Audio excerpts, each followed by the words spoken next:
안녕하세요. 로이어 프렌즈입니다.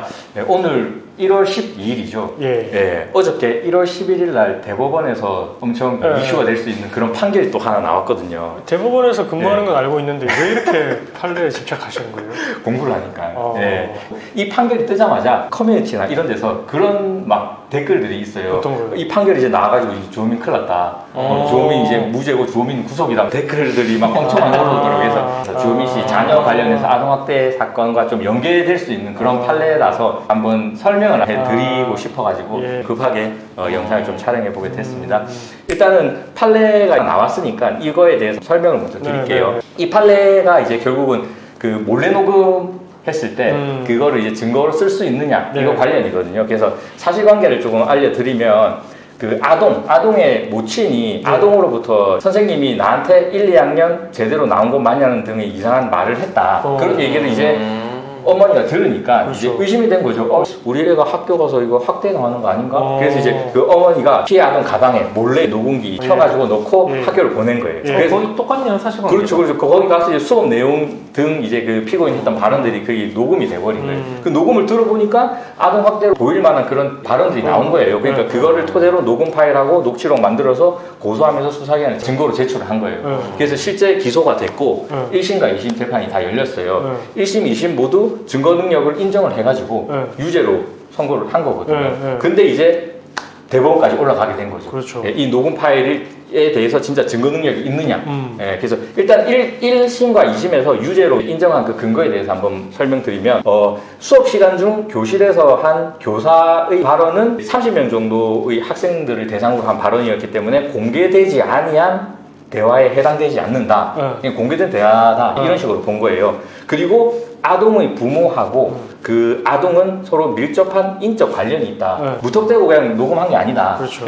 그리고 하나 더, 아동의 부모는 아동 학대 행위 방지를 위해서 녹음에 이르게 되었고 아동의 보호를 위해서 녹음 외에 별다른 유효 적절한 수단이 없다. 이제 이런 식으로 해서 이건 증거로 쓸 수 있다 이렇게 판단을 한 거예요. 뭐 타당하긴 하죠. 실질적으로 진짜 학대를 당했을 때 증거를 좀 채집하기가 어려울 수도 있잖아요. 약간 그런 논리네. 아동과 이제 밀접한 관련이 있기 때문에 부모. 뭔가 그렇죠. 당사자가 녹음한 것처럼 약간 그런 뉘앙스가 그런 좀 있죠. 뉘앙스가 좀 있네. 약간 그런 뉘앙스로 해서 좀 풀어나가려고 한 것 같아요. 근데 이거에 대해서 대법원이 뭐라고 했냐? 이거는 아니다. 너희들 1심, 2심이 잘못 판단했다. 이거는 위법하게 수입된 증거이기 때문에 증거로 쓸 수 없다. 이렇게 딱 결론을 내려버린 거예요. 그래서 대법원이 얘기한 거를 얘기 드리면 일단 수업 시간 중에 한 발언이 원심에서는 공개되지 아니한 대화에 해당하지 않는다고 했잖아요. 근데 대법원에서는 공개되지 않는 대화에 해당한다고 봤어요. 완전 다르게 봤죠. 그래서 그 근거로 교실에서 수업 시간 중 한 발언은 통상적으로 교실 내에 있는 학생들만 대상으로 하는 것이다. 그래서 교실 내 학생들에게만 공개된 거지 그 이외에 나머지 다른 사람한테 공개된 게 아니다. 그리고 교실 자체가 출입이 통제되는 공간이고 그렇죠. 수업 시간 중 불특정 다수가 함부로 드나들 수 없는 공간이다. 이래서 이거는 공개되지 아니한 대화에 해당한다. 약간 제가 볼 땐 요즘에 문제되는 그 교권 관련해서 교권을 좀 더 보호해주기 위해서 대법원이 이런 결정을 내리지 않았나 이렇게 보이긴 하거든요. 그리고 이제 이런 걸 기초로 해서 아동의 부모가 몰래 녹음한 기소된 사람의 수업 시간 중 발언은 타인간 대화에 해당한다고 봤는데 부모는 뭐 밀접한 관련을 1심과 2심에서는 얘기는 했지만 그 밀접한 관련성만 가지고 대화에 참여한 당사자로 볼 수는 없다. 그냥 엄격하게 딱 본 거예요. 진짜 대화에 참여했냐 안 했냐 그거를 기준으로 판단을 했고요. 그래서 이런 걸 토대로 해서 녹음 파일 등은 이제 통비법 제14조 1항을 위반해서 공개되지 아니한 타인 간의 대화를 녹음한 것이기 때문에 증거 능력이 부정된다 하면서 이제 이런 녹취를 해봤자 위법하게 수준의 증거니까 증거로는 못 쓴다. 이렇게 결론을 내린 거예요. 근데 여기서 좀 주의할 게 이 녹음 파일을 증거로 못 쓴다는 거지 나머지 다른 사실들을 가지고 실제 판단을 했을 때 유죄가 선고될 수는 있다는 거죠. 그런 취지인 거죠. 그럴 수 있죠. 이거 좀 근데 말씀을 드리려면 일단 위법 수집 증거 이런 걸 좀 설명을 드려야 될 것 같아요. 맞죠. 설명을 그래서 수사기관에서 증거를 수집하는 데 있어서 제한을 두지 않으면은 막 불법적으로 증거를 가져오는 게 많이 있을 거잖아요. 옛날에 쌍팔년도에는 막 때려가지고 막 자백시키고 이런 것들이 워낙 많다 보니까 법에서 박아버린 거예요.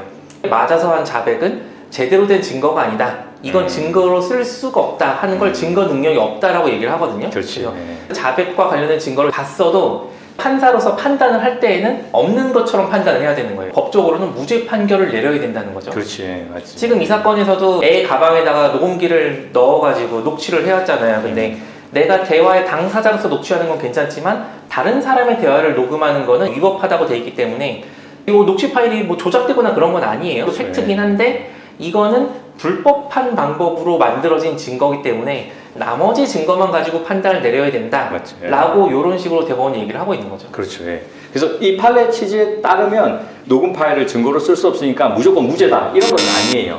이제 그 녹음 파일을 배제하고 피해 아동의 직접적인 진술이 있죠. 내가 선생님부터 어떤 학대되는 말을 들었다. 그거를 기초로 해서 진짜 이런 말이 있었는지를 판단을 할 수도 있는 거잖아요. 그러면 새로 재판이 열려서 그렇죠. 그 드러난 증거들만 토대로 해서 다시 판단하라 이거죠. 대법원에서 마지막에 이거는 실제 유무죄에 대해서 판단을 한 게 아니고 유무죄에 대해서는 하급심에서 다시 판단해봐라. 근데 대신 이 녹취 파일은 증거로 못 쓴다. 이렇게 이제 결론을 내린 거예요. 예. 근데 주호민 씨 사건에서의 아동은 자폐가 있었다고 했죠. 그래서 이런 거를 또 비교를 해서 좀 상황을 달리 봐야 되는 거 아니냐. 약간 그런 글도 있긴 한데 어떻게 생각하세요? 그런 부분에 대해서는? 그것도 뭐 대법원에서 이렇게 판례를 내린 취지에 비춰 봤을 때는 논리에 따랐을 때는 아이의 상태를 적용시켜가지고 증거 능력에 대해서 판단하는 그런 부분은 조금 보기 좀 애매한 것 같긴 하거든요. 맞죠. 저도 약간 또 그렇게 생각하고 만약에 그런 예외를 인정을 하려고 했었다면 그냥 이렇게는 판단 안 했겠죠. 예외를 썼겠죠. 예, 증거 능력은 원칙적으로 없지만 이런 경우에는 타인과 대화를 몰래 녹음하더라도 증거로 쓸 수 있다는 그런 예외를 아마 문구로 박았을 건데 그거를 안 했거든요. 그렇죠. 예, 그러니까 제가 봐도 이 판례가 한동안 쭉 유지되지 않을까. 그래서 그 사건에도 아마 영향을 좀 미치지 않을까 싶은데 근데 다만 아까도 말했다시피 그 녹취를 빼고도 나머지 다른 사실들로 인해서 유죄가 될 수도 있는 상황인 거죠. 그렇죠. 예, 그건 알 수가 없죠. 예, 알 수 없는 상황인 거니까. 앞으로도 다른 또 좋은 판례 있으면 바로바로 소개 좀 시켜드리도록 하겠습니다. 예, 감사합니다.